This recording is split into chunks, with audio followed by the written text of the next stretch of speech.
Good afternoon and welcome everyone to the Gilder Lehrman Center and friends presentation today of a panel discussion that we've entitled Learning from Lived Experience, Survivor Knowledge from the Holocaust, Antebellum Slavery, and Contemporary Slavery. It's co-sponsored by the Gilder Lehrman Center for the Center of Study of Slavery, Resistance, and Abolition, which is part of the MacMillan Center here at Yale University, the Rights Lab at the University of Nottingham, and Yale's Fortunoff Video Archive for Holocaust Testimonies. Today, we're going to address core ideas about what survivors know and what testimonies and experiences of survival can tell us. Scholars of antebellum slavery, the Holocaust, and modern slavery will share their research and analysis of the importance of lived experience and testimony. The goal of today's panel is to place new ideas, time periods, and spaces of forced labor in dialogue, exploring commonalities as well as differences in time and place. One of the things that we're going to do to achieve that is each of the panelists is going to highlight a particular narrative from their relevant research areas to highlight so that they can look at how these things hold together, how these things differ.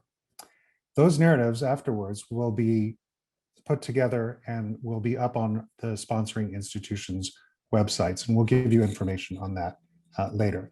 But first, I would like to turn over the program to one of our co-hosts, Stephen Naron, who is the director of the Fortunoff Video Archive for Holocaust Testimonies here at Yale. And Stephen, we're just delighted to be able to be working with the Fortunoff on this critical project.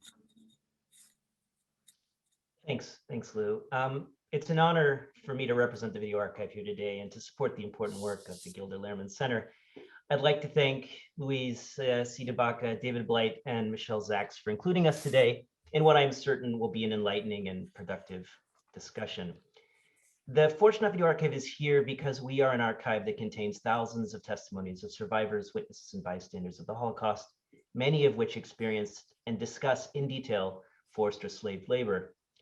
The emergence of the archive in the 1970s helped form a new understanding of what I might dare call the epistemology of the witness and survivor, and helped to upend the way the history of the Holocaust is researched, constructed, and conveyed.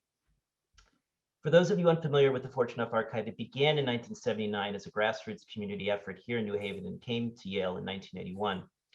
And from the start, it really was very much an effort by survivors for survivors.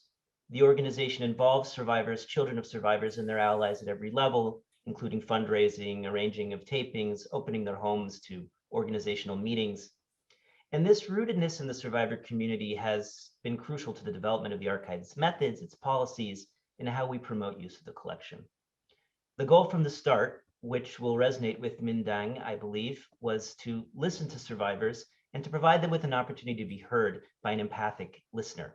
This listener ideally would understand intuitively, as Dang writes in her article, The Epistemology of Survival, that, and I quote, survivors know differently from non-survivors. Our former faculty advisor, Professor Jeffrey Hartman, wrote the purpose of the video archive was, quote, to document the tragedy and to show it in its full human detail. We listen to survivors, try to free their memories, and see each person as more than a victim, as someone who faces those traumas again, an eyewitness who testifies in public. Jeffrey too understood that survivors of the Holocaust do know differently. Slavery, forced labor, and concentration camps didn't begin when the Nazis opened Dachau in 1933, and it didn't disappear miraculously in 1945. After all, to paraphrase one witness from the archive, I quote, evil does not only live between the Elbe and the Rhine.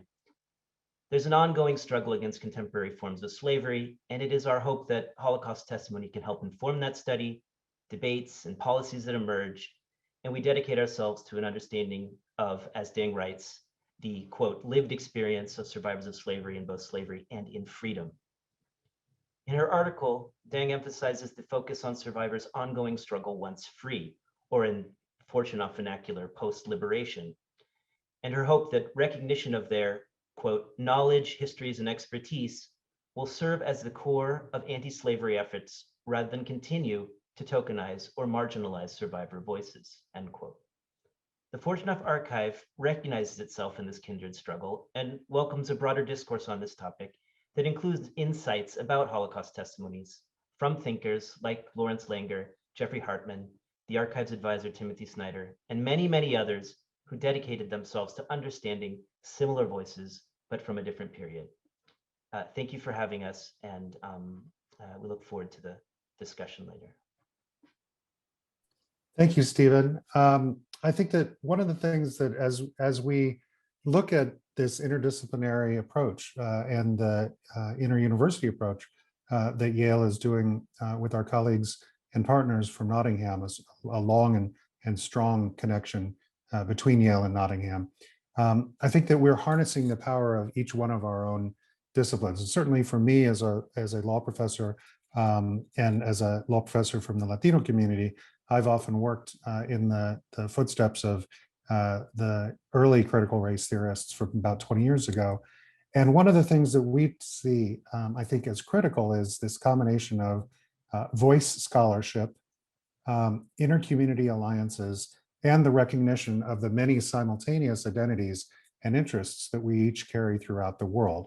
Some of those concepts have been reduced to sayings and tropes at this point, and there's a little bit of backlash in the United States. But I think that for me right now, this issue of voice scholarship and how it informs us is something that I've seen this last year in my class.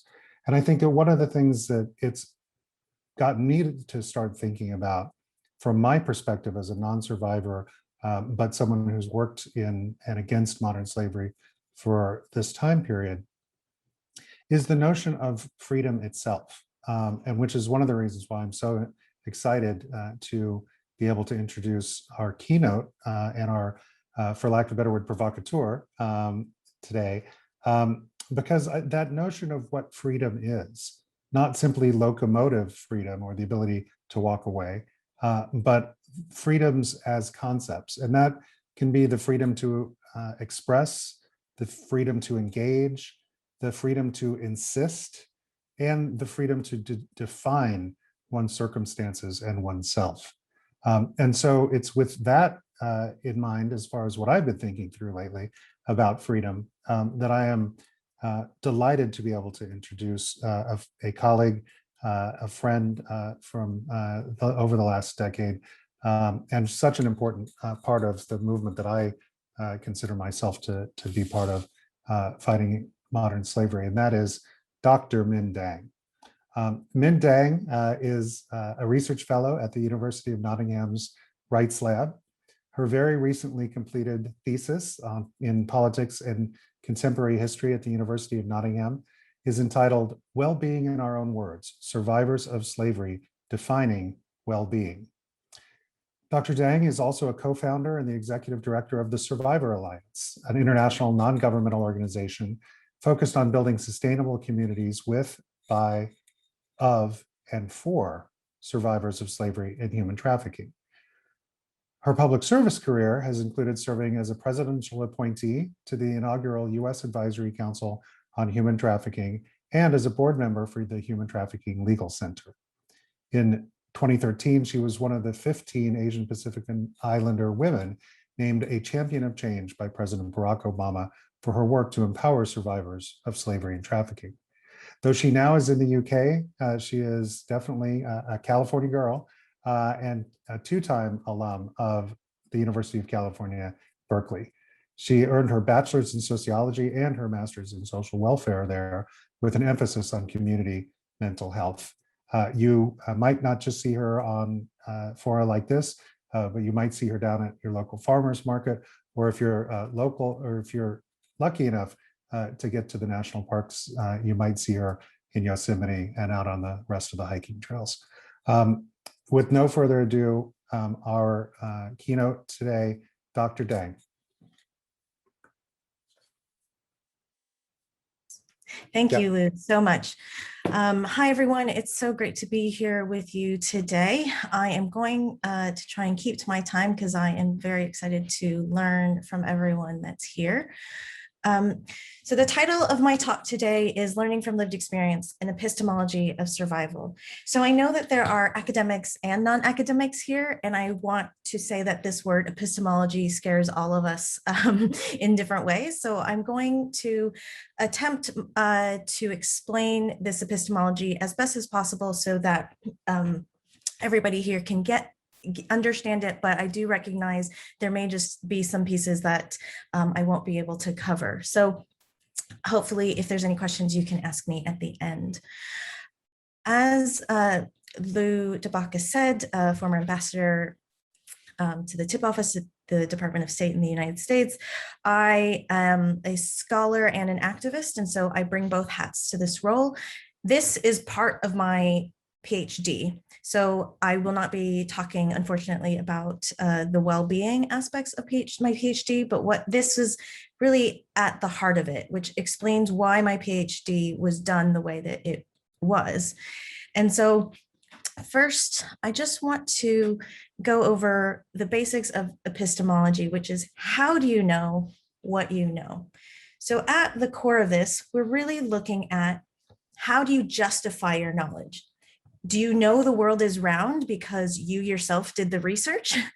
Do you know it because somebody you trust told you? Do you know it because of your faith in science? Do you not know it and you don't believe that the world is round? Do you know it from lived experience? Do you know it because someone told you? Do you know it because you felt it? How we know what we know and how we justify our knowledge is deeply personal, and it really shapes our worldview. And because of that, I want to start with a bit of disclaimer. Epistemology raises challenging issues. I'm asking you to open yourself to thinking in a new way about the world. That can be quite challenging for everyone, and you'll see even more so I offer to survivors of slavery. The challenges are because it gets to our credibility. If anything that I say challenges how you justify your knowledge, it is not intended to make you feel bad about yourself for your own scholarship or how you know what you know. It is intended to just offer a different way of thinking about knowledge. And secondly, we're talking about deep philosophical issues, and we will get a bit to the nature of being human and what does survival mean in the context of slavery. And we're going to have talks about the Holocaust and contemporary and historical slavery. So these are deep, painful topics. So first of all, take care of yourself. Second of all, if you feel a bit defensive or challenged, just be aware of that and see if you can open yourself to ideas. I'm not forcing you to take on my ideas. This is one way of thinking about it. I also just want to recognize any survivors in the room today. I will mostly not be speaking directly to you, but want to recognize that I may speak as if you're not here, but I do recognize that you may be here in the room. Okay, so this topic began because I had a hypothesis, which also became my argument, which is that survivors of slavery know differently than people who have lived in freedom. And this came because of my own lived experiences, but specifically a narrative from somebody that I interviewed, or a snippet from someone I interviewed for my dissertation. So the starting point was lived experience. This person says, before it was a struggle until I was a member of Survivor Alliance. So Survivor Alliance is the nonprofit that I run.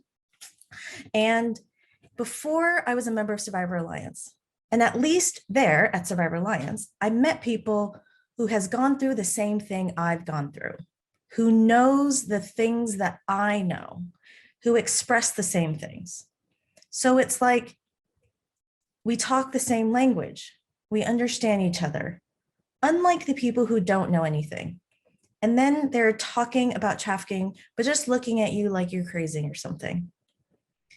So here this person actually differentiates between people who know the things she knows, and she's justifying it because they've been through enslavement or trafficking, and then separating herself from people who don't know, who haven't been through everything. These words they don't know, they don't understand. Only survivors understand are common refrains from survivors, not just the ones I've interviewed for my dissertation, but from the hundreds I've worked with over the 12 years of my work in anti-slavery. I think that this is something that a lot of people can actually relate to, whether it's you don't know what it's like to be a man if you're a man, or lots of women to men. There's no way that you understand what it's like to be a woman unless you've lived through it. Of course, you can't say that every woman has the same experience, but there are commonalities across women that are going to be different from men or trans folks or any two-spirit or people who are not in that binary. So this gets to not just can we empathize with one another, but can we actually know what somebody else knows if we have not been through a very similar experience? So I want to highlight that I have focused on survivors of slavery know about slavery through our lived experiences. So the quote that I gave you, she's justifying her knowledge because she lived through it. And this is at the core of the epistemology of survival. So when I say that survivors know differently from non-survivors, what exactly is it? What exactly is it about this way of knowing that's different? So what is it different from? I'm saying that the epistemology of survival is different from various epistemologies that we currently have in academia. Positivism, interpretivism, on and on and on. If these words don't mean anything to you, that's okay. But essentially, the way that academia approaches knowledge is that we know things in the state of freedom, especially formal academic settings. We consider research to be developing knowledge, knowledge production, seeking knowledge about the world. We are always assuming that the knower is in a state of freedom and or they've never been enslaved. This is true, I suggest, about all knowledge production, but especially true about anti-slavery knowledge production. Research about issues of slavery are mostly done by people who've lived in continuous freedom, who've never been enslaved ever. And so what's different is that survivors of slavery have a different epistemology because of the fact that they lived in situations of enslavement through that lived experience knowledge. I also want to highlight that this way of knowing was really predicated on the focus that slavery has life-threatening situations. Survivors of slavery face life-threatening situations during enslavement. Now, I know other people face life-threatening situations that are not survivors of slavery, and so this may be applicable elsewhere. I think it could be, but my focus was on survivors of slavery. So when I talk about the epistemology of survival, it's someone in this situation of enslavement. Now, there's lots of people here on this call who've worked on the definition of slavery. I'm not going to go over that now, but let's say slavery is on this extreme end, and then there's a continuum, and then there's freedom from enslavement. The epistemology of survival talks about how people, while in enslavement, how they know what they know, how we know what we know.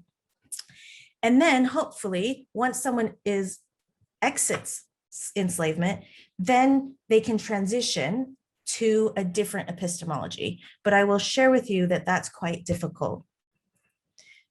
So even though I say this is epistemology that is focusing on survivors of slavery, being aware that once you're a survivor of slavery, you're out of slavery, but you might carry this epistemology that you developed in slavery with you. So the core assumption of the epistemology of survival is that human beings know through our lived experience. Lived experience in this situation is lived experience of enslavement. However, you can have lived experience of just living in the world, living in the UK, living in America, being a man, all your different demographics. You also might have lived experience of studying slavery. So you have lived experience of all the research you've done, all the reading, all the meeting with lots of survivors that you've done. So you have lived experience of that learning and becoming your own expert in slavery or whatever topic. But that is still not a lived experience of enslavement. So you may be able to come close to the, like quite close to understanding what it might be like because of all of your lived experience of studying a topic. But in addition, there's a form of knowledge that is gained just by living through something. So many people in a lot of situations will say, you don't know because you've never been through it. The second core assumption is that the purpose of knowledge is to survive, not to explain reality or for seeking truth. So this is really key in the epistemology of survival. When somebody is in a life-threatening situation, how they come to know things might not be because they're trying to know the truth. How people come to know things might actually be for survival. And this epistemology is saying, when you have to survive, your knowledge includes things that are false. So, breaking this down some more. Current research, we think about explaining nature or social phenomena. We try and explain, why is the earth round? We try and explain, why do, when lots of people get together, certain things happen. We try and explain things and we try to get it right. We want to, meaning we want to be as accurate as possible in explaining what something is. That often is seen as the objective truth. But in life-threatening situations, human beings are required to distort the truth, and this is beneath conscious control. So all the trauma scientists and people who've studied trauma will tell you that reacting to trauma is something that just happens. It is reaction. It is built into you. And so the distortions of the truth come in, I put them in two buckets. Beliefs about the self, other, and the world. So your beliefs have to change.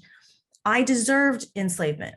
Oh, my enslaver does care about me. Oh, if I just do this, maybe then they'll let me go to school. Oh, if I just do this, maybe then they won't beat me.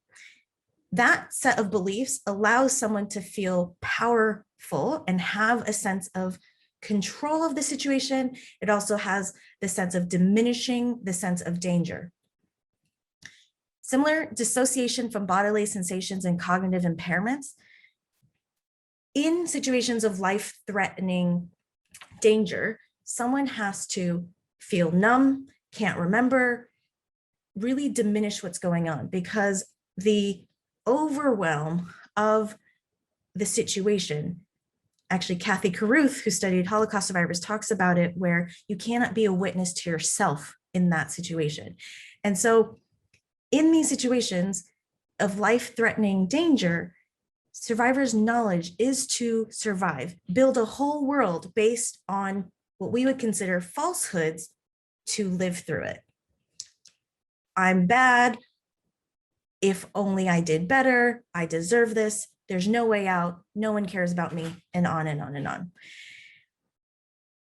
So to summarize the epistemology of survival in one sentence, it is when a person's knowledge is developed, through the lived experience of surviving. When you live through a life-threatening situation, there's an experience of losing control, betraying oneself, all these different things that are very difficult to explain.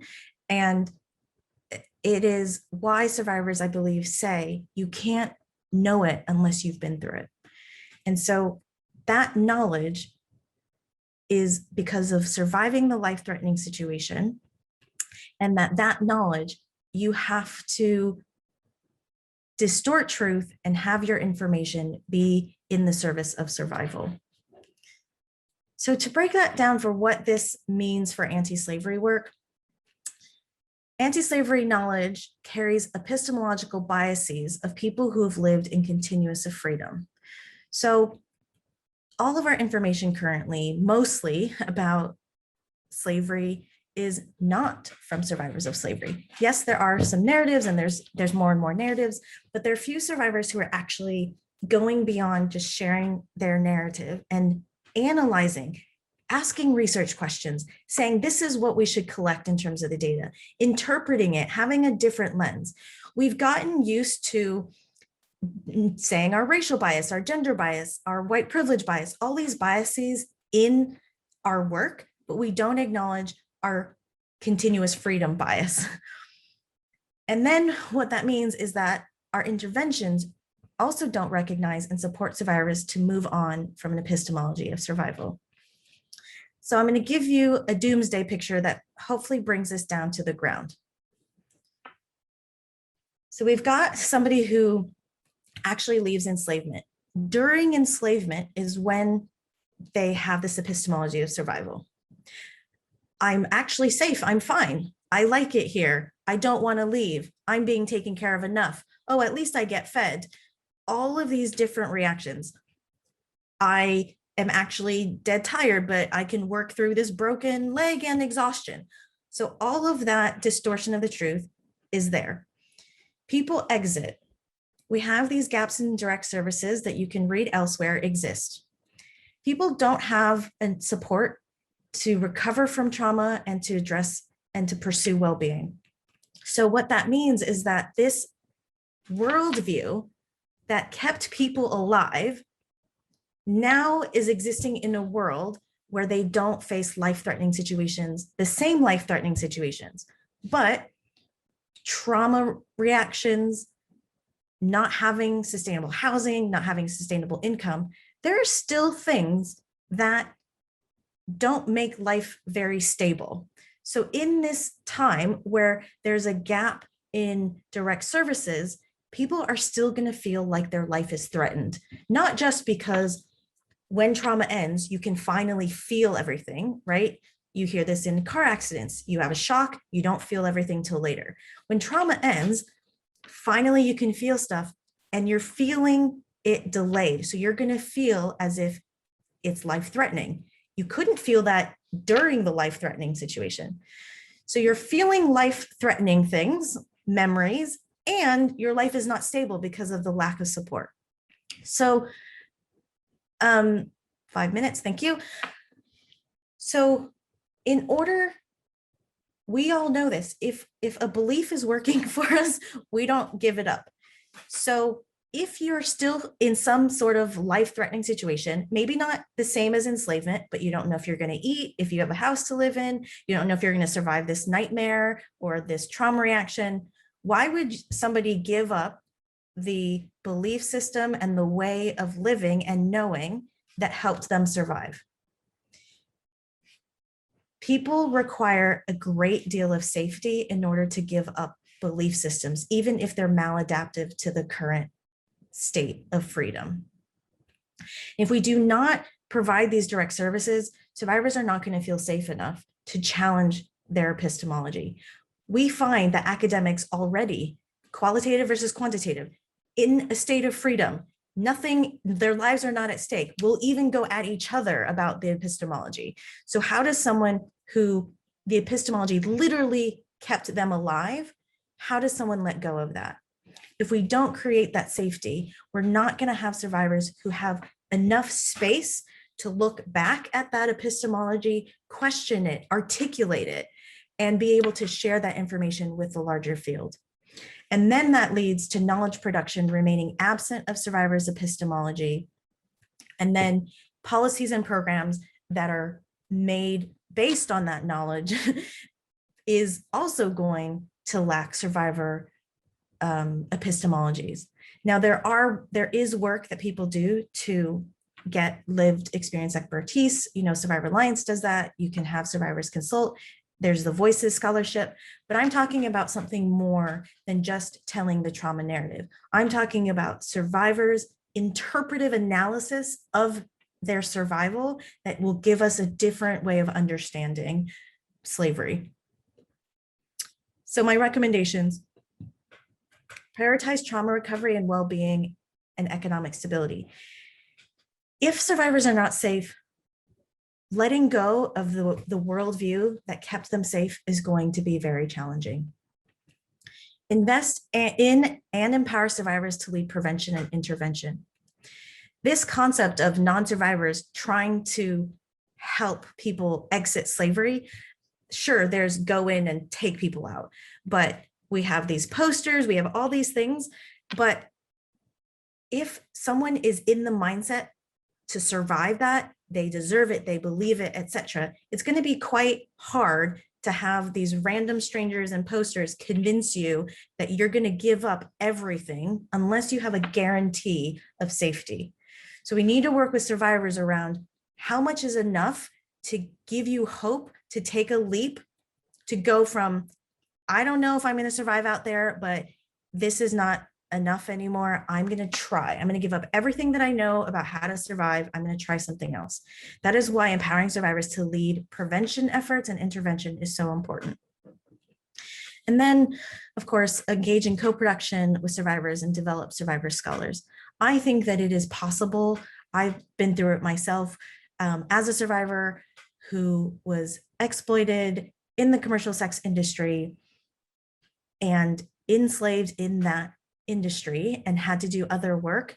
I know that what allowed me to be able to question my epistemology, which you have to do when you're in a PhD program, is because of the trauma recovery that I had. I had to fight for everything that I know to be true. I had to fight to change things that I thought to be true, that I'm bad, that I'm disgusting, that I deserved it, all those things.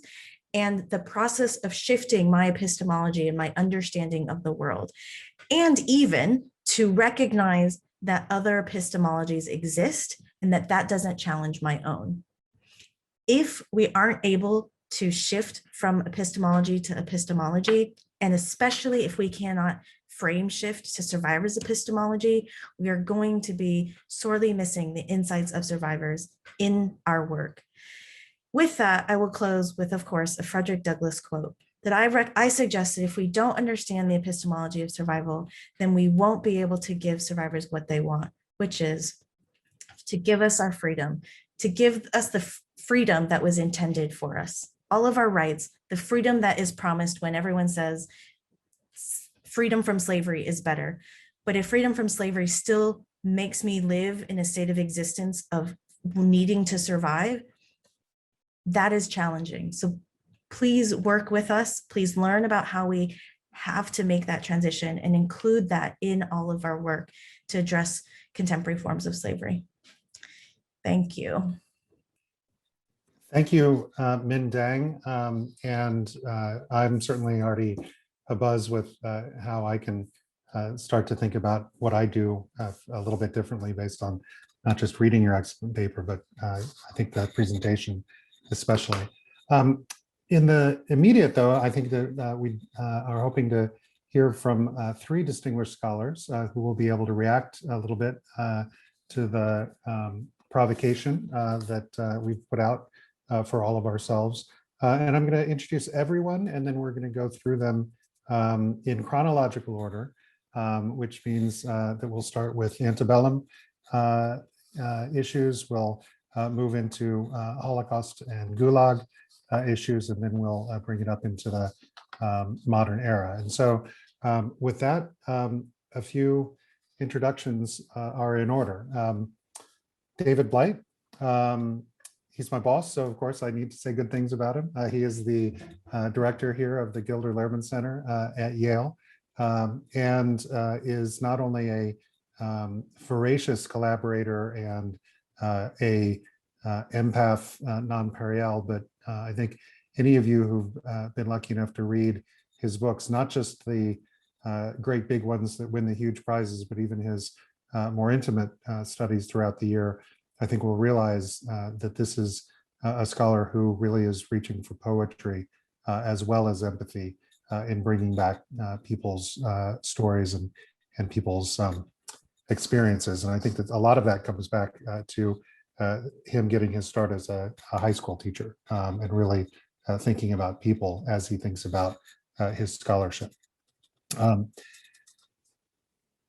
We also have from Yale, Timothy Snyder, who is coming to us from the Institute for Human Sciences in Vienna, and he has done amazing work on Eastern Europe, everything from back in the Habsburg days and before, although the Habsburgs were around for so long that that's a lot of days.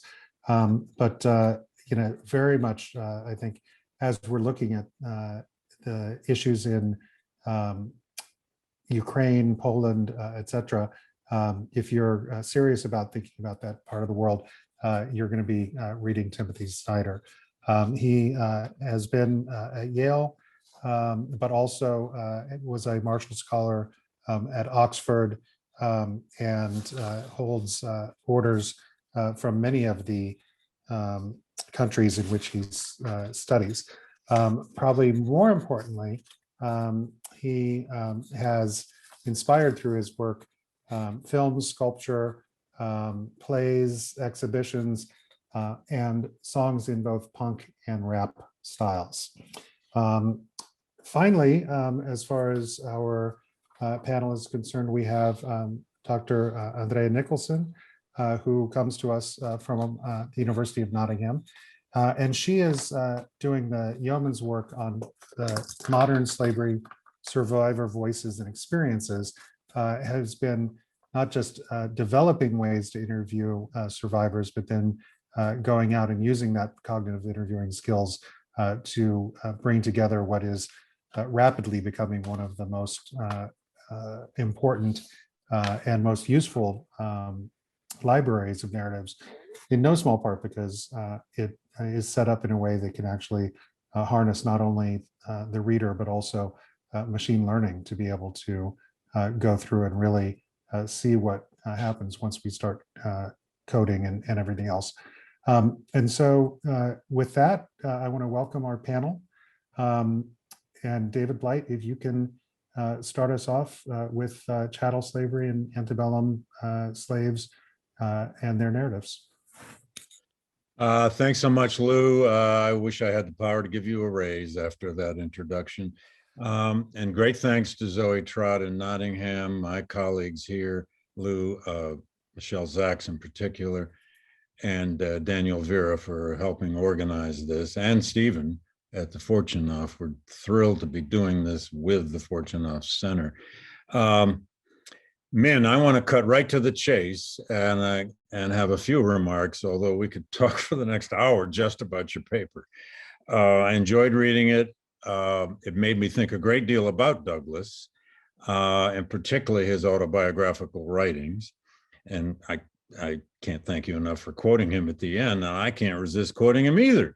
You know, there are 1,000 places that one can go here with Douglass, like the simple statement he once said, quote, "I would, if I could, make visible the wounds of this system upon my soul."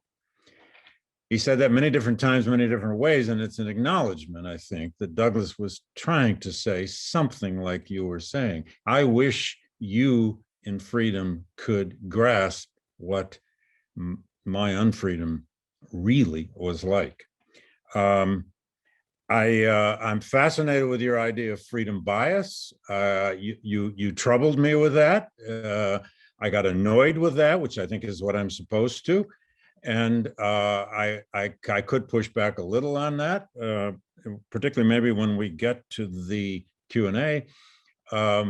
This idea that the academic institutions have somehow created this terrible binary between the objective and the subjective and so on, that may be as old as knowledge itself, although I'm happy to blame academia for screwing up our language and how we talk to the rest of the world any day.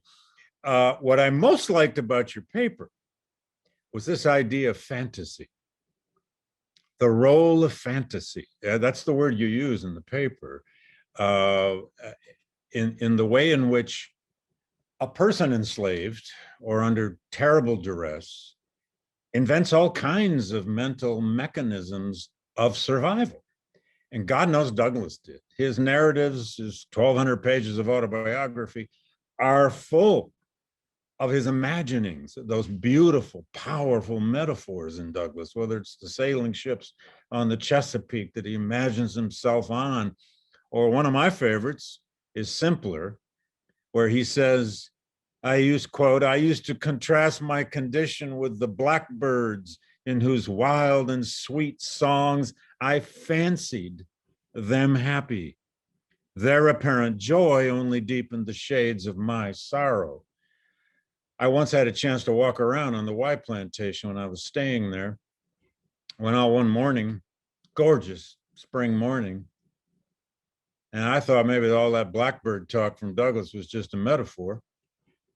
And there they were, a giant flock of blackbirds making this glorious noise. And it was one of the many realizations I've had about Douglas that, oh my God, he didn't make that up, but he needed it to fantasize himself on their wings. It's all over Douglas. It's all over the slave narratives, at least the best of them for sure. But I also like your paper in the way that it draws us to realize where we find each other. That is, and you're now in both worlds. You're a survivor in the academic world. You called it co-production, I think, in the end, of how we can draw upon survivor lived experience and then also bring to this the strengths of academic work. We meet around, I hope, one of the oldest notions of all about what we do, and that's empathy. And there is no knowledge, ultimately, probably, without some acts of empathy. But my task here is to talk about one slave narrative from the past, and I'm going to do that. I think, Daniel, if you could quickly put up that image of William Grimes' narrative. I'm just going to take my other 5 minutes and describe one slave narrative as an example of survivor testimony in a way. This is a narrative first written in 1825 by William Grimes. It is the first narrative by an African-American born in America, the first American-born author of a slave narrative. And what's most fascinating about this narrative, there are many things, but what's most fascinating is that Grimes published this 1825 before there was any genre of slave narratives. He had nothing to compare to what he was doing. There were very, very few slave. There was a lot of Equiano and a couple of others in the 18th century and so forth, but it's not clear Grimes even knew about that. So this is an unalloyed, unadulterated, powerful original of its own kind.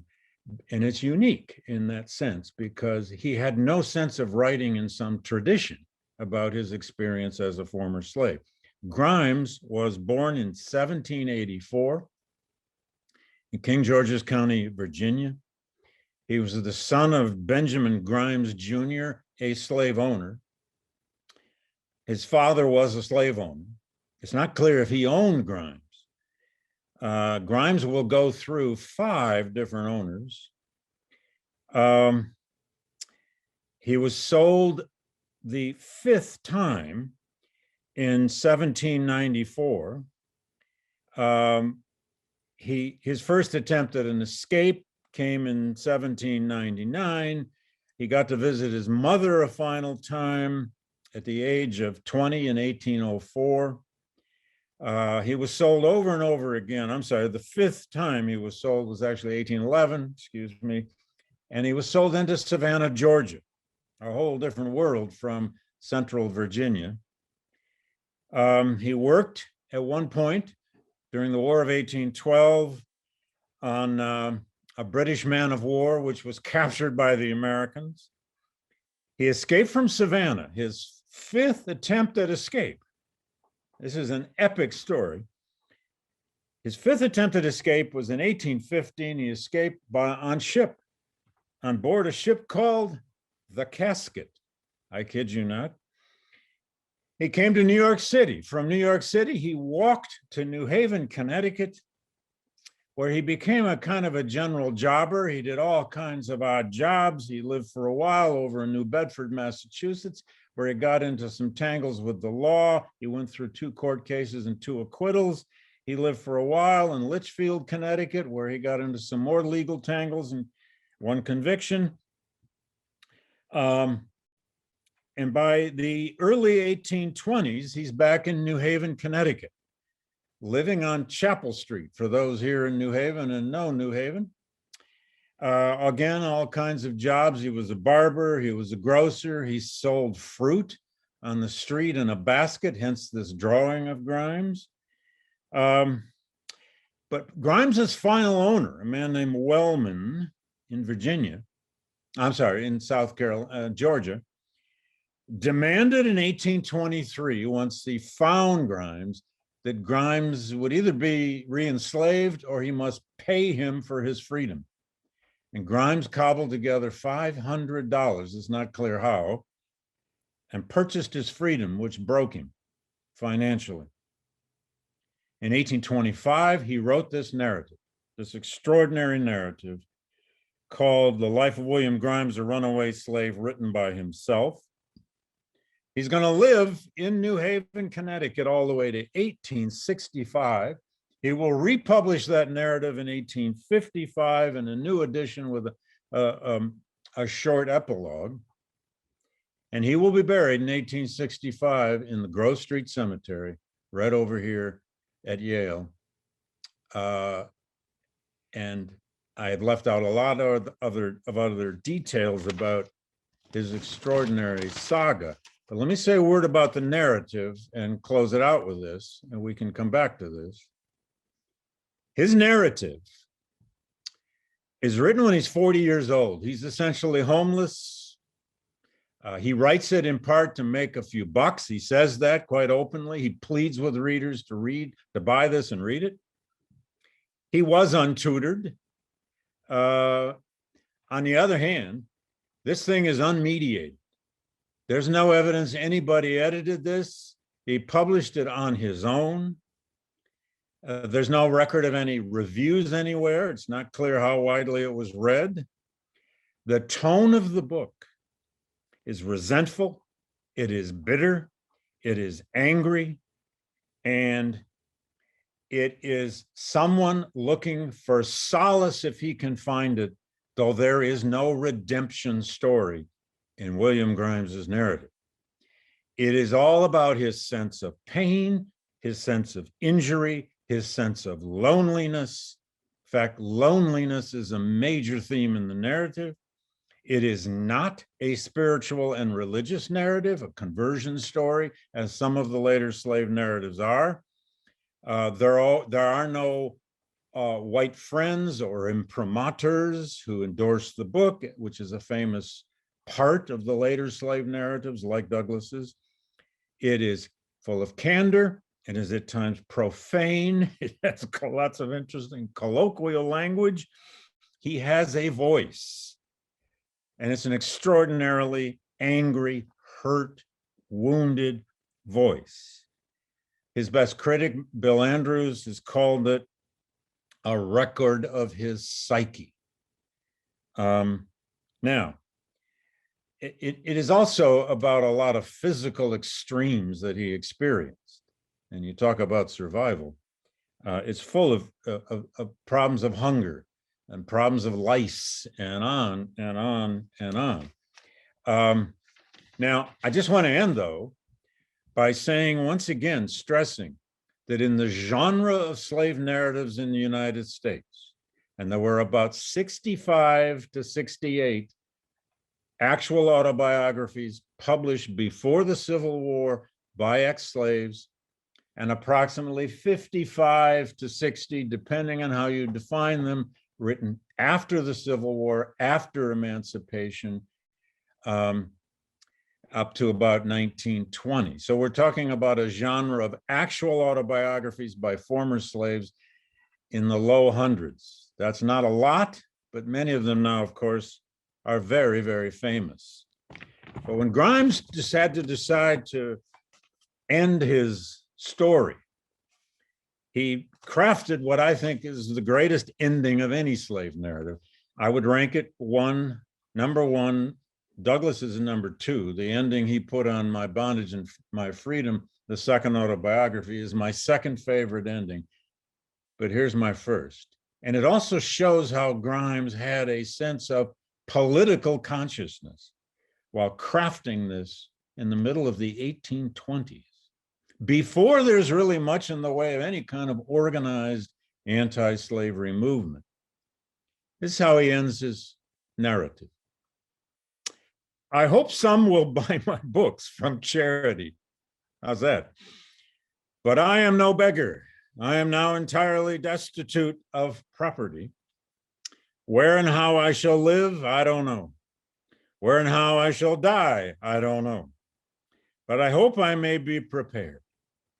If it were not for the stripes on my back, which were made while I was a slave, I would in my will leave my skin as a legacy to the government, desiring that it might be taken off and made into parchment, and then bind the Constitution of glorious, happy, free America. Let the skin of an American slave bind the charter of American liberty. It's as good as Douglas's 4th of July speech in capturing this bitter, contradictory, paradox, horrible irony of slavery and freedom in a republic. Grimes was a survivor, but an embittered survivor with one hell of a tale to tell. I'll leave it there because I think I've run over my time, and I'm more than happy to come back to this and any of the comparisons we're about to hear. Thank you. Thank you, David. Daniel, if you can take down the Grimes image. I think that one of the things that really strikes for me on that, David, is that notion of when people come out, they are hopefully free to stop dissembling, free of having to say, I'm okay. Because that's often what they have to say, not just to themselves, but to their slaveholders. And so to have a narrative like this that does not present the I'm okay because I've found my abolitionist friends now, or I'm okay because I have redemption, people have a right to not be okay. Yeah, in fact, he became for Yale students apparently a kind of a mascot. He was known as Old Grimes on Chapel Street. Incredible. Well, we'll keep it at Yale via Vienna. Tim, if you can join us and tell us about not only your thoughts on what Minh's work, but also if you can bring us into the Holocaust and the Gulag, a very different context, but I think very similar effect on the actual people sometimes. Okay, thank you very much, Lou, and thanks to all for the invitation to take part in this discussion. So as Lou is kind enough to indicate, where I'm coming from is the study of Eastern Europe, and the work that I've done, which is relative to this, has to do with the Holocaust and other German atrocities during the Second World War, as well as with Soviet terror and other Soviet atrocities. For our purposes here, I'm gonna limit what I say to Holocaust survivor material, just to try to keep things simple and to try to make a couple of clear arguments. So I want to begin by saying that when I read this paper and when I listened to the very enlightening presentation, I felt a wave of familiarity. What's happening in this paper as I read it is very similar to something which happened in the field of the history of the Holocaust in about 1987 and 1988. That was during a time in Germany when the German historians had decided that they'd already understood the Holocaust. There was a dispute about what the Holocaust meant, but it was largely between people who were interpreting some German sources one way and some people who were interpreting other German sources a different way. But there was a small voice, a minor voice at the time in that dispute by a historian who later became a major figure, himself a Holocaust survivor, at the time a young historian called Charles Friedlander. And Charles Friedlander essentially said, you can't do this without the Jews. You can't do this without the voices of the people who actually passed through it. He didn't say exactly what those voices would say or what their interpretation would mean. He simply said, you cannot be correct that you have narrowed down this discussion to its essential elements if you're not including these voices. And since that time, since 1987, 1988, indeed, basically everything we thought about the Holocaust back then has turned out not to be correct. Our whole understanding of the Holocaust has changed in the last quarter century or so. And that has a lot to do with the availability and the use of sources precisely from survivors. I'm also very sympathetic to and understand, I think, a little bit, and would like to endorse this notion of a broader idea of freedom, which is something that was very intuitive to people who arrived in 1945 and saw the aftermath of the Second World War. Just to cite the words of a nurse, an American nurse who arrived at Dachau, the camp that Stephen mentioned at the beginning, she said, when she saw the people who had survived, and of course there were many corpses at Dachau as well, she said, liberation is not the word. In other words, the fact that American soldiers have arrived and this is no longer a concentration camp does not mean that these people we have found who are physically alive and no longer have barriers around them, it does not mean that they're free. Freedom is a much bigger and more ambitious project. And I think that's a very wise way to begin this discussion. And I'm appreciative of that. What I'd like to do in my remarks is something slightly different than what David did. I want to say first a word about survivors as thinkers and scholars, and then a word about survivors as voices and sources. Because it seems to me that although those categories can certainly overlap, right? In our Fortunoff collection, for example, at Yale, some of the people who speak as survivors did turn out to be scholars. That overlap is actually rather small. There should, of course, be more survivors who are scholars. And I can understand that impulse. It seems very important to me, having read the paper. But most survivors, of course, won't be scholars. And so then there's the practical question of how practically one can make those voices available and how they can be used to enrich scholarship. So I want to say first a word about survivors of the Holocaust as scholars, and then I'm going to turn to the question of the broader question, I think, of sources. So about scholars, 2 points. One thing that one notices when one reads survivors who are scholars is their capacity for extension. So a noteworthy example here, maybe the most noteworthy, is Hannah Arendt. So Hannah Arendt, the famous political thinker, is a survivor of the Holocaust in the sense that she was a German Jewish refugee who made it out. And she extended her experience. Her experience was one of being a refugee and statelessness. She extended that experience to the broader notion of statelessness and vulnerability. And then in her book, The Origins of Totalitarianism, she made a broader argument about statelessness and the Holocaust, which then later scholarship came on to reinforce. So she couldn't have made that argument, though, without her personal experience. Her personal experience wasn't the argument, but her personal experience was extended and became more abstract and became the argument. The second thing that I would insist on when we're talking about survivors as scholars, or in this case as writers, would be variety. So this year I've written the forwards to several first-person accounts of the Holocaust and the Gulag, and one of them is a fantastically powerful, probably the most powerful account of Auschwitz in literature, which is Here in Our Auschwitz by Tadeusz Borowski. And Borowski has this very, I think, persuasive argument about the way Auschwitz works, which is that it's not about machinery, it's about human possibility.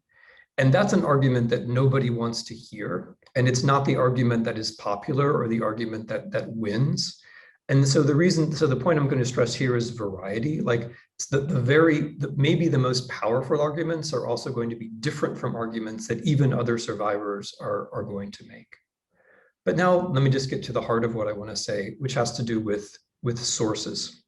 So I'm touched and persuaded by the case that Minh makes in her paper about the difficulty of eliciting what we think of, the word we use in our field is testimony. Because of course, the very kinds of confrontation which would lead to that kind of discussion can range from uncomfortable to traumatic. So here I would introduce the practical idea of what I would call multiple mediation. And here I'm just going to say a word about what Fortunoff actually did.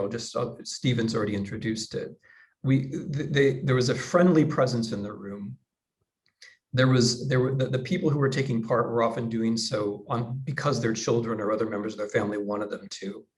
There was a recording, so they were not directly facing the people that they were talking to. And then later, that recording over time, later, perhaps even transcribed, can be read from different angles. And here I'm going to move into the scholar's point about the importance of survivor testimonies as sources. Because what happens, of course, is that survivors don't know what they know, right? I mean, I take the point completely that they must know things that we don't. Now that's my non-survivor we.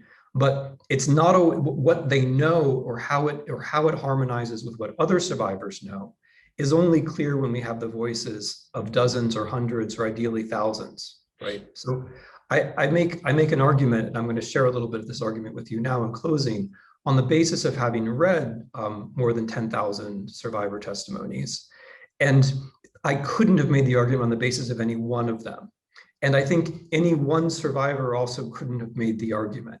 So there's a very strong case, I think, for recognizing with all possible institutional empathy, survivors as sources who, in their numbers, can help not only scholars to see things, but also can help to elicit things that the survivor might not know that she knows. And I'm going to close by giving you an example of what I have in mind, which is the phenomenon of rescue. So rescue in the Holocaust is one of the most difficult things to explain. It tends to drive people into the realm of mysticism. It tends to drive people into lachrymose conclusions about how the actions of one person somehow rescue the honor of the rest of us, which of course is nonsense. Actually trying to explain why people did what they did in the riskiest of circumstances is very hard. And there's a particular epistemic problem here, to use Minh's word, which is that people lie about being rescuers a lot. In fact, it's the case that the people who talk a lot about being rescuers generally didn't actually rescue a Jew. So that's a major epistemic problem. And I'm going to name that epistemic problem with the help of a survivor from Kiev who said correctly, there were a lot of people who helped Jews, but they don't always speak of it. This turns out to be true. If you read thousands of survivor testimonies, you realize that their recollection of the people who rescued them is generally that these were modest people, that the people who were willing to risk their own lives generally did so without any kind of glamour or fanfare, right? They didn't, and often, usually in fact, afterwards, they didn't speak about it at all, except perhaps with the people whom they actually rescued. To cite another Jew, Janina, I'll call her. She wrote about being rescued, about hiding out with people. That we lived with them strengthened what was noble in them, rare, or what was base, much more common. So in one of my books, Black Earth, I try to explain rescue at the end. And I do so using the method of only using survivor testimonies. I don't cite anyone who wasn't a survivor. I'm trying to explain why non-Jews rescued Jews, but I ruled out, as a matter of principle, all of the non-Jewish evidence and just worked on the basis of the survivor testimony. And what the survivors do is they bring you situations which no one else could bring you, because the actual rescuers generally won't talk about what happened, because generally that's the kind of person that they were. That's what made them a rescuer in the first place. I'm going to cite one more dialogue, which for me is one of the most meaningful and touching ones, because it's quite human. I can almost see it. It's in the Belarusian countryside, and it's a Jew whose whole family has been murdered. His name is Yozel, and he's talking to a peasant who he knows from before the war. They have decent relations. Yozel says to him, "I don't want to live any longer. I'll commit suicide and you bury me." To which the peasant replies, "The earth is frozen 2 meters deep. It'll be hard to dig." What does the peasant mean by that? Well, Soyozo doesn't commit suicide, and the peasant feeds him. And he stays with the peasant for a few more weeks, which becomes a few more months, and then he survives. But it's that practical way of beginning the conversation that the peasant has, which shows you maybe what kind of a person he is, because that's a very thoughtful kind of answer. Now, that peasant's action doesn't rescue anything. It doesn't rescue the honor of anyone. It just moves us towards an explanation of an important phenomenon. And that phenomenon is rescue during the Holocaust. Rescuers tended to be people who were capable of acting without motivations, but it's only the testimony of the survivors which allows us to see that particular phenomenon, which is what I mean when I say that often survivors don't know the things that they know, but if we have a lot of them together and can read them and contemplate them as scholars over time and over years, we can start to see phenomena which help us to understand things much more broadly. I've given the example of rescue because I think it's a central one, but I could also have given the example of collaboration in the Holocaust, something else that you can't understand without the voices of the survivors. And when you start adding things up, you begin to see, aha, this is why that young historian Shel Friedlander was right. You can't understand the Holocaust without the voices of survivors. And that's not just a matter of seeing them and hearing them, which is of course ineffably important. It's also a matter of understanding the whole. That's what I wanted to say. Thank you. Thank you, Tim. A lot of questions just from my standpoint, but hopefully a lot of questions come out of that from our listeners and our participants as well. And so I definitely want to urge everyone to start using the Q&A function.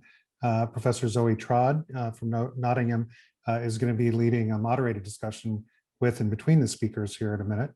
And the more that we can hear from you in the Q&A to be able to inform that, I think just as what Tim said about aggregating our survivor experiences, we definitely also want to aggregate our participant questions and thoughts as we're consuming this.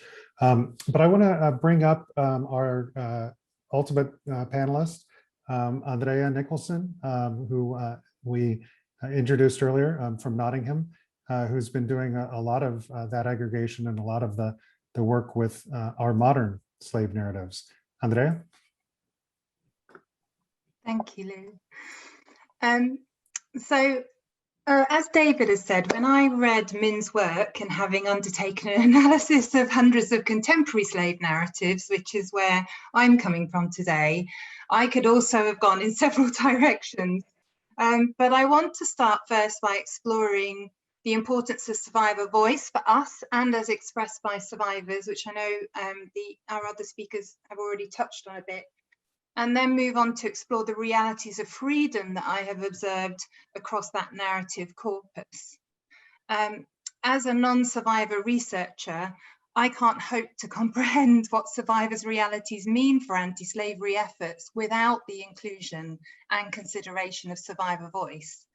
And it is precisely the subjective nature of survivor voice that is of value, and it's something that Minh touches on in her paper.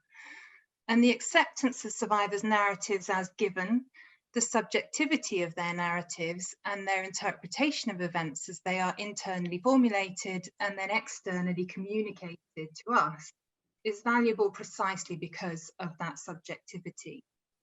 And just as the 19th century slave narratives sought to humanize the African slave, today the same seems to apply for survivors who have been outcast and socially excluded in similar ways. Slaveholders then and now suppress victims' voices as a means of maintaining control, so the act of narrating can in itself be a type of freedom.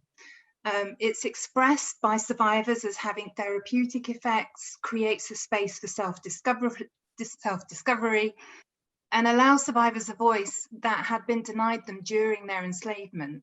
And through their narratives, survivors challenge societal preconceptions and align themselves with an activist community. So the act of speaking out can be a declaration of their right to speak. And through narratives, survivors seem to assert themselves as more powerful agents for change and as more than the sum of their enslavement. And in that respect, survivors have already offered key anti-slavery strategies from their unique perspectives, suggesting, for example, the decriminalisation of prostitution, monitoring of employment agency registration programmes, rights for non-national workers, critical funding for specialised accommodation, overhauling child protection systems, and establishing more cohesive local collaborative partnerships, to name a few. The narratives also show that survivors will often carry a sense of responsibility to give voice and corporality to those unable to bear witness for themselves, expressing in their narratives a purpose and a duty that they feel for others. In the words of the survivor Shamir Mackenzie, survivors act as the voice for those still enslaved, the voice for those perished while enslaved, and the voice for those who are free but have not the courage to speak up.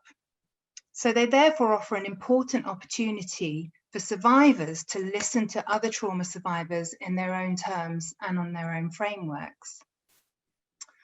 As Minh indicates, it's survivors' subjective voices that will enable us to move forward, and that combination of the subjective and objective hopefully helps us to build that comprehension that we need. But for that to happen, those of us who are non-survivors must take responsibility to attend to and make space for survivor perspectives. My perspective is that research is a conversation, not a set of siloed and static views, and it's a living process of thought and reflection. And the aim of research, of understanding to illuminate, can only be facilitated by attending to different perspectives. As a non-survivor, I can't bracket or abstract myself entirely from my own very different lived experience, no matter how much I try to do so, and no matter how many clever methodological tactics I employ. And as Minh states, our knowledge is limited and we can't know the entirety of slavery. So we need survivor perspectives, and they can only serve to enrich our comprehension. As researchers, listeners, and readers, we have a responsibility to the story. And as a researcher, I have a responsibility to the ethics of storytelling and how survivor testimony is represented. As the psychologist Kathy Carruth advocates, when engaging with survivors' experiences, we must go beyond inactive reading and listening, and instead assume the role of the witness, taking our minds and feelings through what survivors tell us. And as Minh herself has stated in the past, we must be prepared when reading or listening to hold the horrors of human trafficking while celebrating the joys survivors also express. When reading Minh's paper, I was struck by her observation that during the period of enslavement, the purpose of knowledge is in the service of survival, and that affects survivors' knowledge post-exploitation, leading to survivors living an imagined reality, and the word that David noted that she'd used, a fantasy reality, rather than their being able to exercise a rational assessment of reality post-enslavement. And this is something I've seen echoed in the majority of the survivor narratives that I work with. I found that freedom and unfreedom are commonly expressed in quite faceted ways in survivor accounts, and that the binary of free and not free, that kind of separation where free and not free seem to be alone at either end of a scale, is artificial. And contrary to the popular belief that slavery is a constant during enslavement and that freedom is a joyous escape from enslavement, small freedoms occur and are assumed during slavery. And importantly, slavery continues in the mind of the free, leaving individuals in a permanent state of survival and undermining the realization of meaningful freedom. So throughout the narratives, what I found is freedom and unfreedom are confused states of existence that aren't capable of separation. freedom is not only the moment of liberation from slavery, and as others have noted today, is a much broader concept. It's found and perceived in multiple and complex ways, both in and out of slavery, with full freedom often felt to be out of reach. For example, post-enslavement, survivors express that they are free but not free. And another survivor has said they are existing as an escaped slave. And to quote the survivor Andrea Nicholson, she says, "The nightmare of my years in slavery didn't end as soon as I escaped. It was just that the nature of my suffering that changed." So freedom is not freedom, where the harms of slavery and the realities as perceived mean survivors cannot experience freedom as we would. In 2017, I interviewed Dwayne. Dwayne was in his 40s at the time of the interview. Born into slavery in Niger, his single mother suffered severe postnatal mental illness, and he was immediately, in inverted commas, adopted by relatives at birth. And as soon as he was capable, so as a very young boy, he was basically used as a houseboy, so basically in domestic slavery. He was exploited, undernourished, humiliated and abused, and eventually trafficked to work for relatives in France, then Italy, and eventually in the UK. And he was rescued, discovered when a neighbour witnessed his treatment and alerted the authorities. And at that point, he was a teenager. From the start, he wasn't actually treated as a child of the family and was made to feel illegitimate and lesser. And in his own words, he felt discarded. For Dwayne, freedom is profoundly tied up with acceptance, which was also tied to his concept, to his desire for UK citizenship.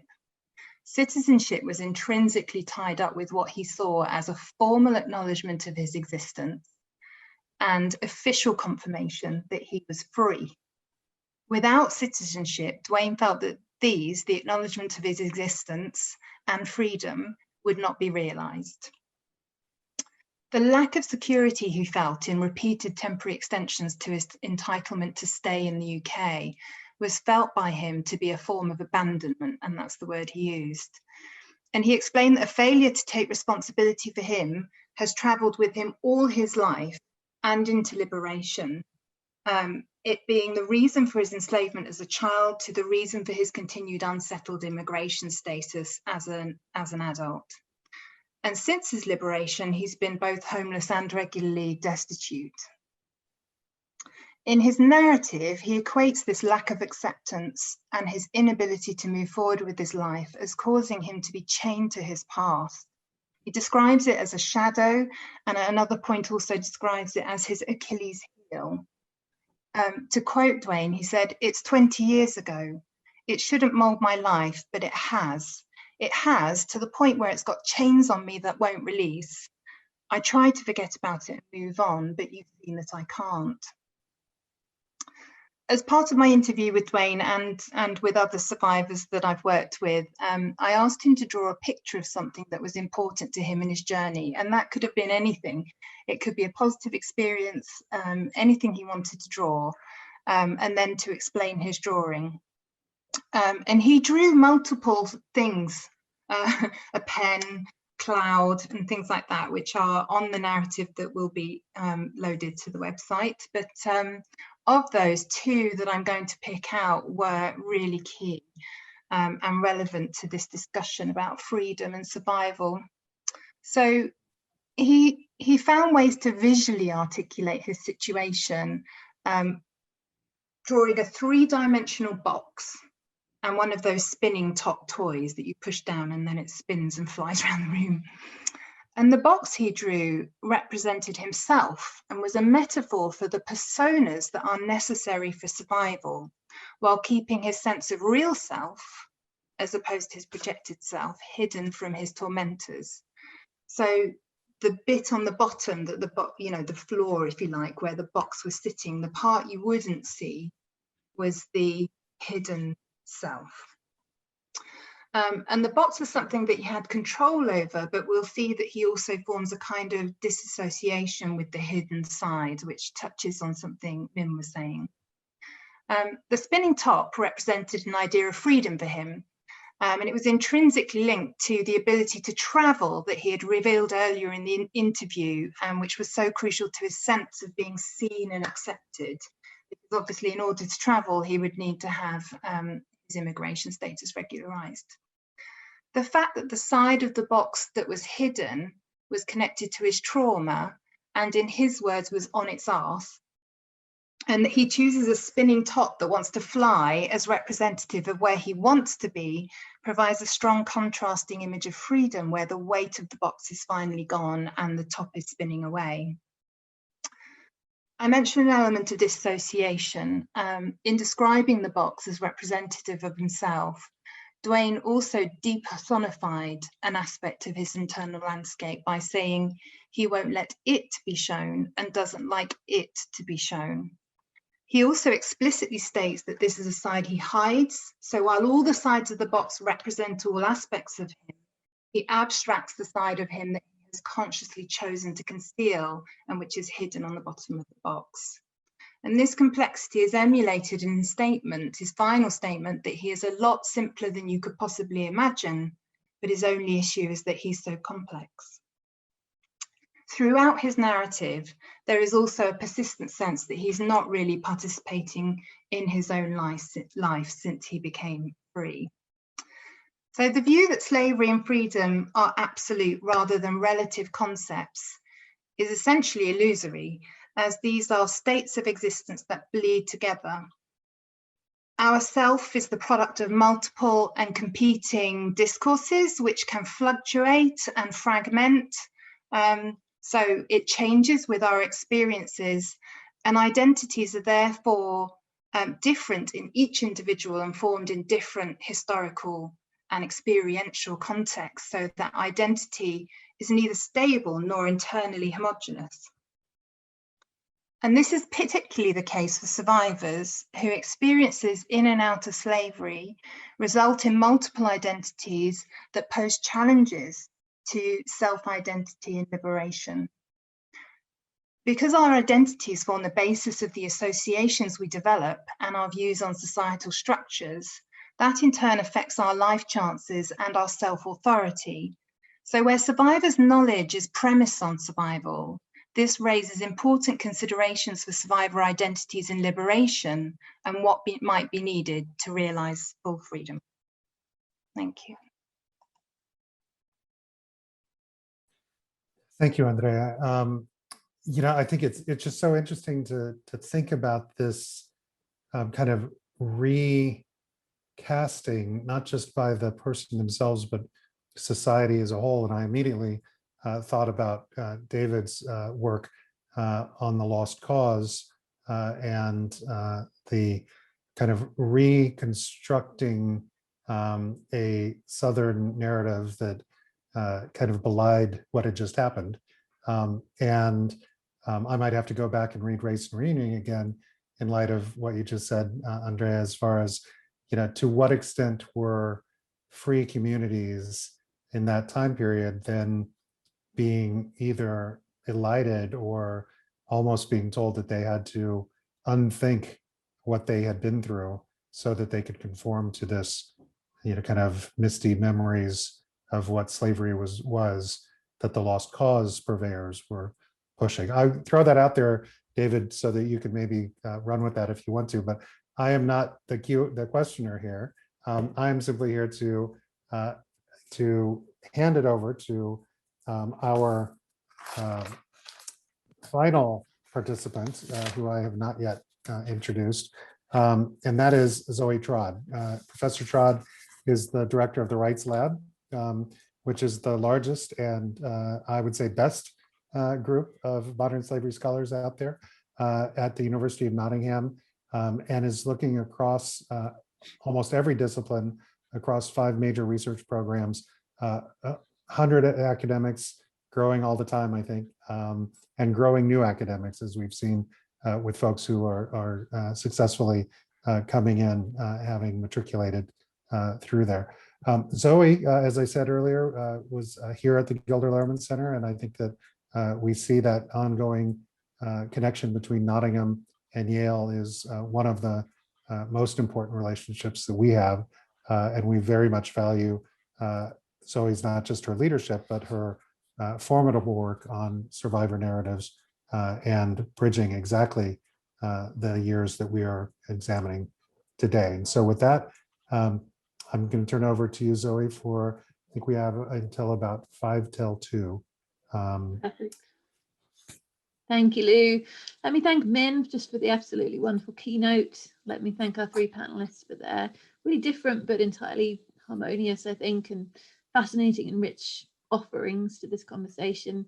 Let me say 2 really quick things. Firstly, that I think this question of survivor narratives and voices and knowledge is really the key to making progress in this global anti-slavery movement, this movement that's 20 years old, roughly now, that is working to end, of course, the enslavement of an estimated 40 million people globally, people experiencing human trafficking, forced labor, forced marriage, other forms of extreme exploitation.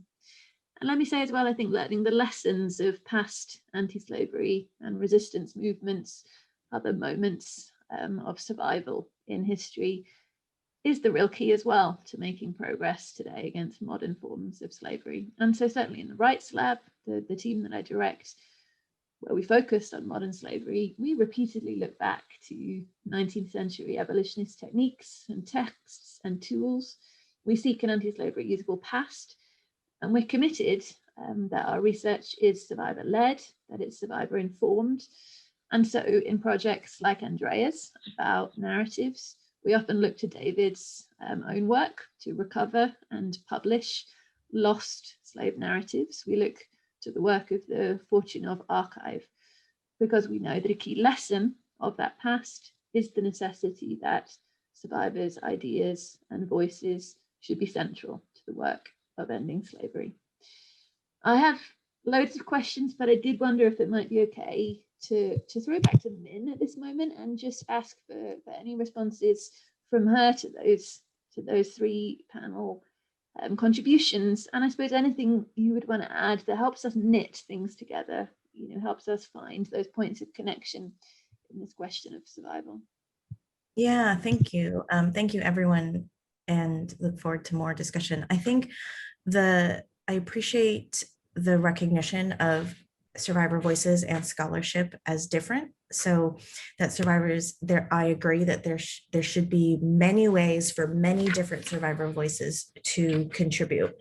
And my hope is that there is another survivor scholar who could be the person, once we collect, similar to the Holocaust, thousands or hundreds of thousands of narratives, to be the one to analyze and look at trends, or to do that side by side with a non-survivor. Because I think what we have to recognize is that any 2 people, non-survivor, survivor, any 2 people from America, Europe, whatever it is, looking at the same data are going to see different things from their own perspectives, right? So having survivors look at a tome of survivor narratives is going to bring different information. I really do want to recognize the point as well about survivors don't know what they don't know.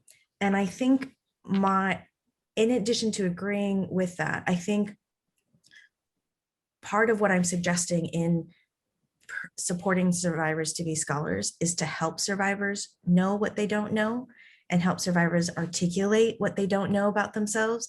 Because like David Blight said about Frederick Douglass, if I could just explain to you the pain on my soul, I think survivors, if anybody, can get close. I've heard so many times that my words explaining it to others have resonated with fellow survivors and non-survivors to help them understand a little bit more. So is there a way helping survivors not just know what they don't know, but articulate that will allow people to get just a little bit closer into the empathy? And then I think I'll just end with, I think what's really, really challenging about this work is because,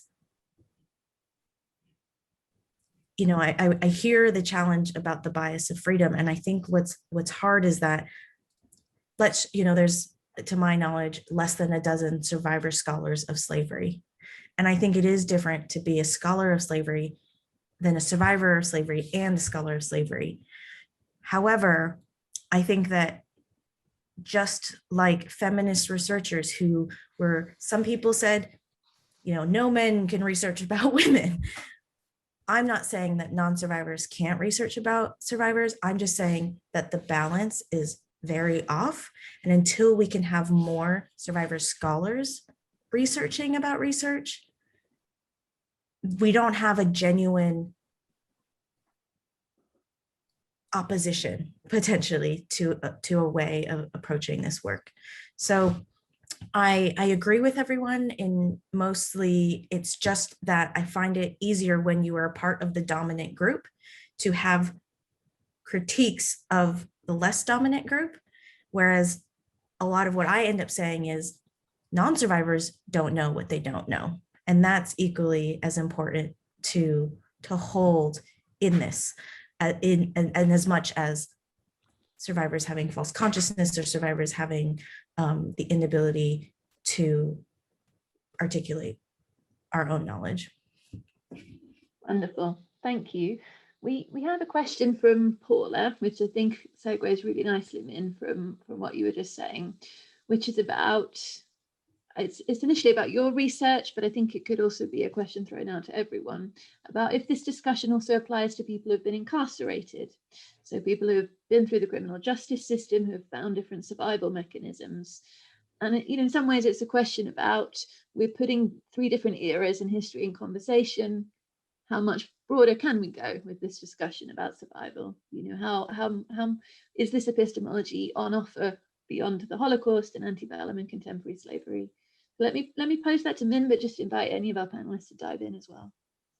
Yeah, I mean, I haven't attempted the intellectual leap to have it work for survivor or people in who are incarcerated, and it seems like the question is also in the United States, which is fundamentally a different incarceration system than other places. And so I think the key is the life-threatening element. And although I know that some people who are incarcerated might feel like their life is threatened, there are also checks and balances in that system. I'm not trying to romanticize the incarceration system, but there's something about a situation of contemporary slavery that is not in a sanctioned, regulated, they're in regulated environments, but it is actually illegal what is being done in terms of the life-threatening components of it. So I'm not one to enjoy the task of saying like, well, I felt my life was threatened, but how could you feel your life is threatened? So I think it comes down to, if someone feels like their life is threatened, then I think that the epistemology can apply.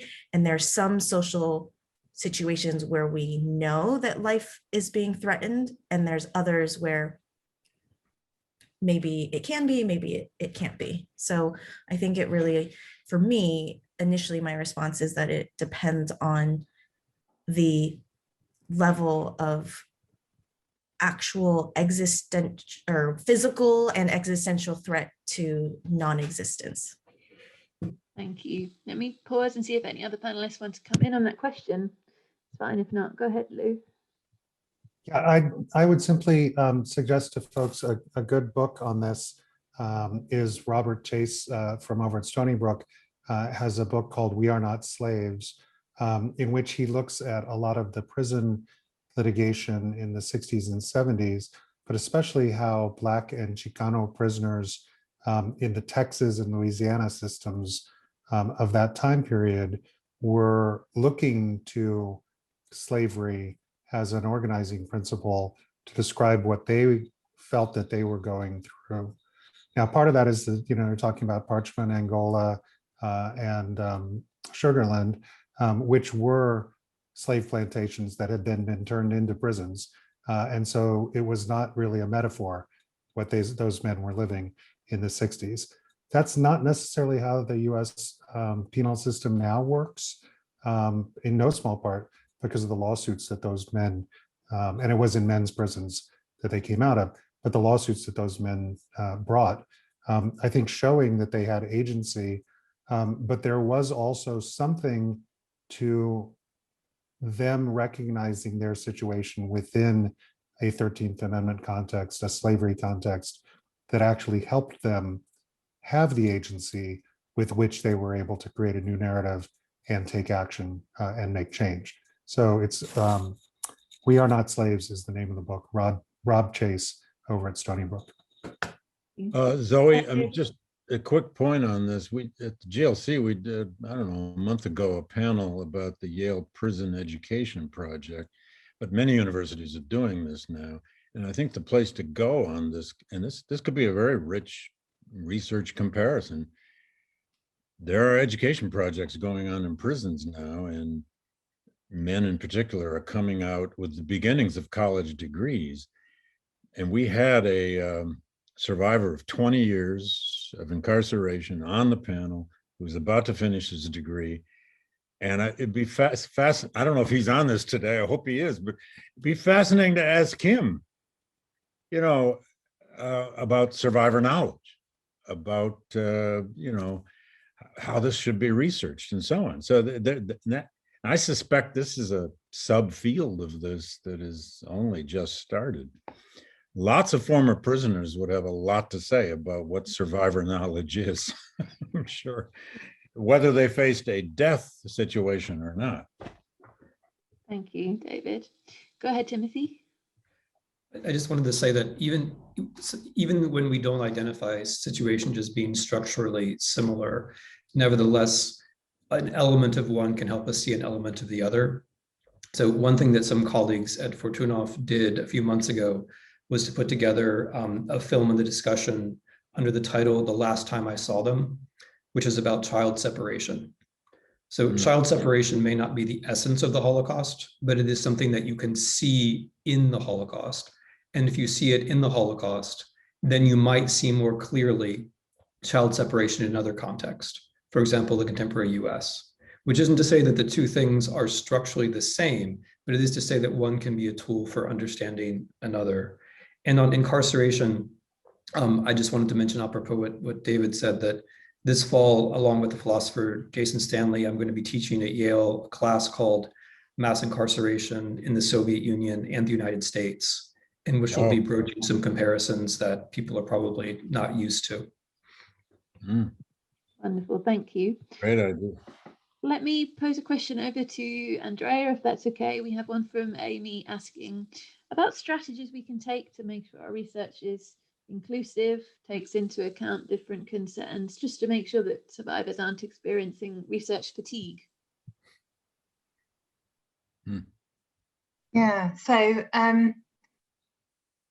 if it's about survivor participation, I agree that with Minh that this doesn't happen often enough in research, and sometimes the research isn't really the kind of research that would benefit from, it might be purely examination of statistics, but actually a lot of research could include survivors. And I think what we're starting to recognize is that survivor inclusion doesn't just mean interviewing survivors, or surveying survivors. What it means is building survivor perspectives in from the very outset. What are the research questions that they are asking us to look into, and then designing a project with them, and basically using participatory action research from the outset to make sure that they are there at every stage. The difficulty, I think, is this the same question that was asking about accessing individuals? Yeah. So from my own experience, which is all I can rely on, rather appropriately,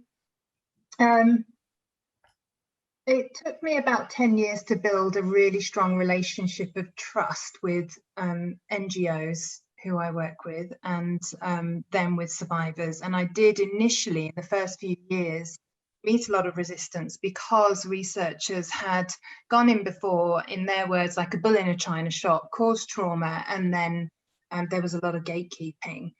And one way I found to break through that barrier was actually to not ask to access survivors, but was to ask NGOs to feedback on research design, on ethics, things like that. And they were very happy to help develop research approaches that were trauma informed. And then that tended to open the door to their feeling secure that this person was trustworthy, and that their clients would be safe. I think another aspect that we need to recognise as we move forward and we start to approach survivors to be part of research is also valuing their expertise. And often the way we need to value that is financially. And I know that that can sometimes be difficult, and sometimes you know, payments aren't possible because of different, well, here in the UK, for example, if they haven't got the right status, then they can't work, and they can't even do voluntary work. So sometimes that can be difficult, but, you know, involving survivors on advisory boards and paying for their time, paying for them to present, to be part of the team. So one project we have at the moment, we're training 3 survivors to actually carry out the research. So they will be doing all the field research and then helping us to analyse and helping co-author. Wonderful. Thank you. So I think, sorry, yes, I'm waffling, but I think there are a lot of things you can do, but it basically revolves around trying to involve survivors more, but making sure you have those discussions early. Fantastic. And in some ways answers Selena's great question, which is about how to really centre survivor voices in everyone's work. So I wonder if, Minh, you might also like to pick up that question from Selena. What does that process look like? How are you pushing against academic traditions that might not prioritise survivor voices? I do more than one job, and my other job is actually upskilling researchers on how to center survivor voices. And so Dr. Andrea Nicholson and I are working on a project that relates to that regarding informing researchers about ethical procedures and processes. Also, so my research question wasn't just about me as a survivor, but I actually pitched it to a group of survivors to see if it was of interest to them. Some of the questions that I asked in my interviews were also piloted with survivors. And so really thinking about every step of the way.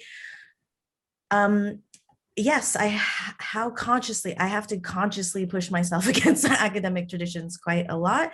I think for better, for worse, I'm in a position to think about the critiques that are probably going to come and then preempt them. You know, so in terms of the reason why I presented my epistemology paper was because I knew that I didn't just want to say, ethically, you need to listen to survivors. I wanted to have a theoretical, philosophical backing to why.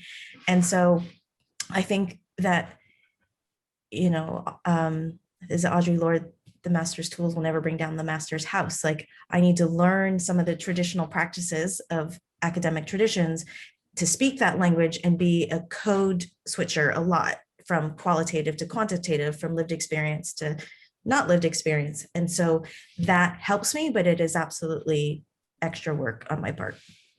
Yeah, thank you. Just in the last sort of 10 minutes or so that we've got together before we wrap up, there's been a number of questions in the chat that are really fantastic about trauma, about recovery and healing, how in the different panelists' experience people are doing that, what it means to have the lasting effect of trauma sitting alongside the lasting effects of slavery as a lived experience, what it can be like as someone learning about this who might not want to get involved at all, that might react badly to the horrors that they encounter in this literature. So I wonder if we might just again work chronologically through, starting with David, and just ask, you know, in the literature, in the testimonies that you work on, how far does this question of recovery, of healing, of trauma come up? What is there anything you can say by way of response to that? thanks for that question. I wanted to comment on two things that my colleagues brought up, which I think are so important, and then maybe take a quick stab at that question. In Andrea's talk, I was reminded, I think Dwayne was the name of your case. I think it was Primo Levi, but Tim will correct me if it wasn't, who said, once a person is truly tortured, they're probably always tortured. There are some experiences that will not cease. How we get at that as scholars is always very difficult, to say the least. In Tim's presentation, I was bowled over by this idea, it's so important, of extension and variety. And here, I just want to, this is why we do comparison. This is it. In the famous WPA slave narratives, the oral histories done in the 1930s, largely, over 3,000 of them, they were judged for a long time, not really authentic, valuable, and so on. You know, these people were so old when they were interviewed, you know, the interviewers were all mostly white, and on and on and on. Until really the 1960s, beginning in the 50s, but the 60s and the 70s, scholars with new assumptions, new questions, and a new generation of thinking began to use those narratives. And the way we've used them, Tim, is in aggregate.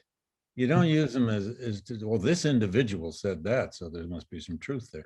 No, you use them in aggregates where you find the experience repeated and repeated and repeated. And also the idea that rescuers really don't talk. That's exactly the history of the post-Underground Railroad history. I wrote about that in Race and Reunion. All these Americans who wanted to claim to be part of the rescuing of slaves in the Underground Railroad, oh my God, if they'd really been rescuers, slavery couldn't have survived. The real rescuers in the Underground Railroad didn't leave a lot of testimony. It's a very similar story. Anyway, I would say, though, how do we get at this? The problem with the post-slavery experience in America, and Zoe, you know this because this was part of your dissertation work, is that we have to find ways to understand how slavery, that experience, 4 million people freed in 1865, when the next generation of their children, it's 9 million by the 1890s, and so on and so on. How are African Americans themselves, survivors into next generations, processing that experience? Well, they're processing it in politics, they're processing it in culture, religion, music, all kinds of ways, poetry, and in their psyches. And as historians, it's never easy to get at somebody's psyche, but we have to get there through cultural history. And we now have a rich scholarship. You know, we do it with the tools we have about the ways in which slavery was processed in African American culture, hence the blues, and hence jazz, and hence so much other literature. And back, you know, and the last point here, Minh, when you talked about the fantasy as a form of survival, and maybe there are better terms for that at times, but look at a lot of the contemporary fiction about slavery. Colson Whitehead's Underground Railroad, full of fantasy. Ta-Nehisi Coates's Water Dancer.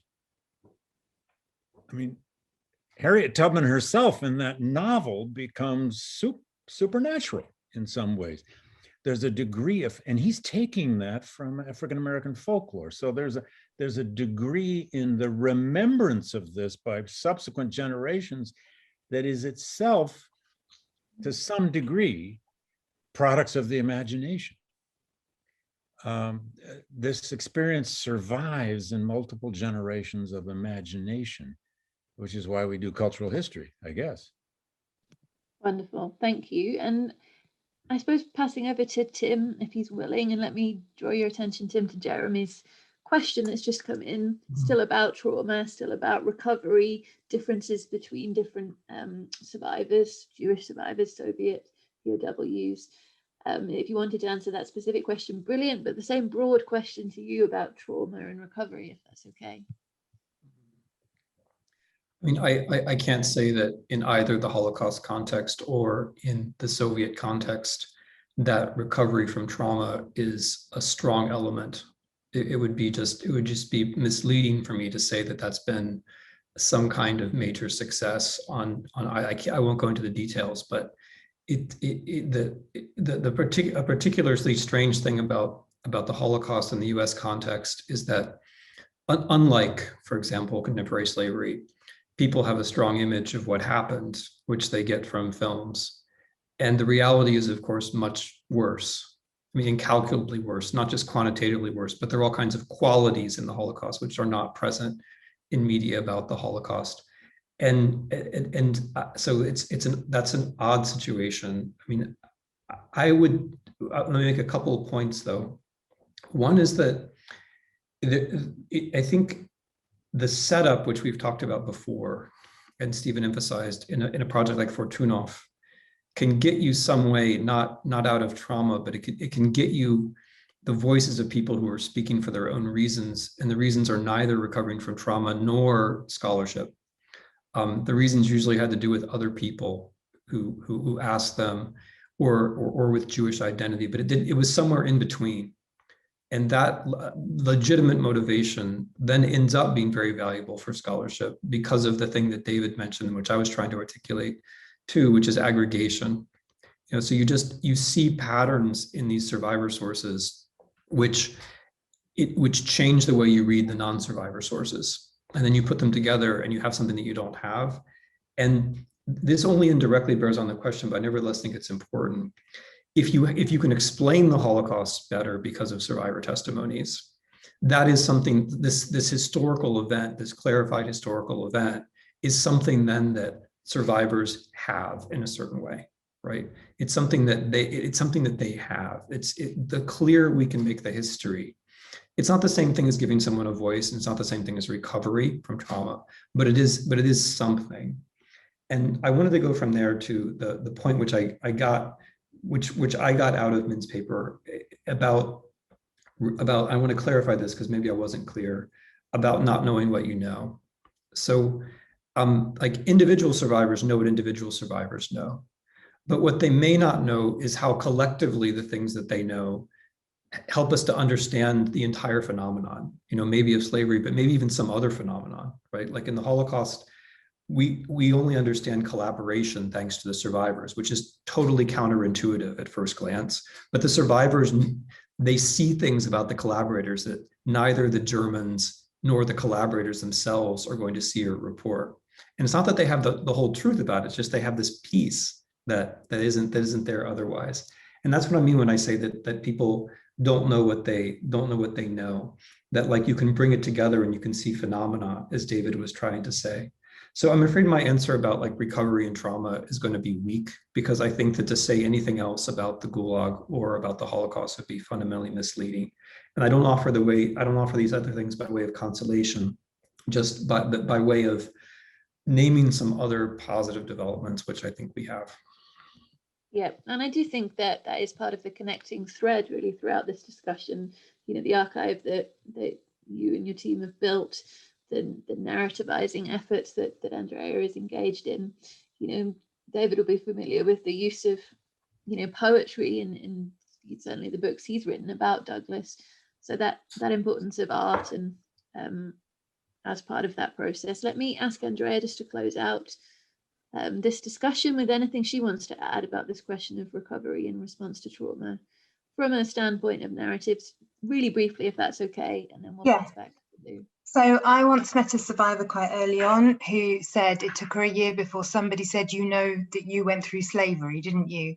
And she said it was like a light bulb moment. And I asked her afterwards, was it important to label her experiences, to have that label for her experiences? She said yes, because it connected her to a community of survivors where before she felt completely isolated and alone. And in the narrative corpus, the contemporary narrative corpus, community is a key aspect of growth. And just to finish, I think the better word is growth, because equally in the narrative corpus I've analysed, I don't think recovery is the right word. Nobody talks about having achieved recovery, but they do talk about growth and deconstructing that epistemology of survival, as Minh would identify it. So I think maybe if we think of it in terms of growth, we can see it as a positive rather than an unachievable end. That's wonderful, and a great place to end, I think, this panel segment. Let me invite Lou to jump back on and wrap us up. Thank you, Zoe, and thank you to all of the panelists. I think that, first of all, Daniel, could you put up the GLC slide? I want to give a little bit of a pitch to the Gilder Lehrman Center here at Yale. We are in a situation where our founding donors have their 20-year gift is now in, I think, year 22. And so I'd be remiss if I didn't suggest to you that if you like this type of scholarship, if you like this type of discussions, and hopefully not just the knowledge that we bring out of this, but what it does for the community and what it does for these issues, please go to the Legacy Fund. There's a donate button. I press it often and regularly. But also, please sign up for the GLC newsletter. One thing that you'll be able to see on the newsletter and otherwise is the narratives that we've talked about today going forward. I want to end simply by pointing out that here at Yale, we are in a place where just down the street at the courthouse back in the days, the survivors from the Amistad famously worked to tell their story, even with the assistance of the Gallaudet and others who were just inventing sign language at the time, trying to figure out how these African men who had rebelled and resisted on that slave ship could even tell their story to a legal system which was not invented with them in mind. This is a place that was founded on the work of a lot of enslaved people, as David and others through the Yale and Slavery Working Group that President Peter Salovey has established, seeing that the law school where I teach was actually on land in which enslaved people lived, that the oldest building here on campus was built by slaves, and going even farther back, that we are on land taken from the Quinnipiac and the Pequot, many of whom ended up in the Caribbean, enslaved in plantations. And so we don't take this lightly either from our current work or from the place in which we exist. And we encourage you to join us in that non-paralyzed thought, but rather that incentive to work together to make sure that this doesn't happen.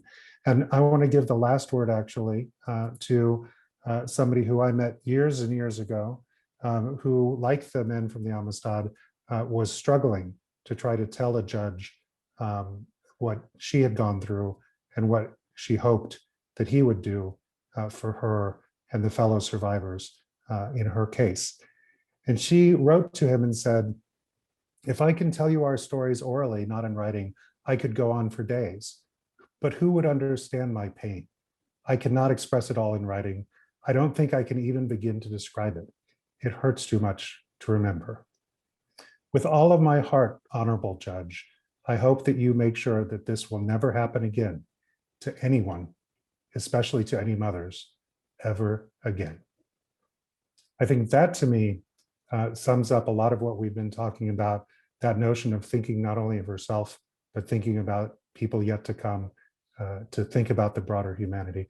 And if we've been able to communicate that with you today, and if you can incorporate that into your scholarship and into your advocacy, then we'll take this as a success. So thank you, everybody, for joining us, and have a great day.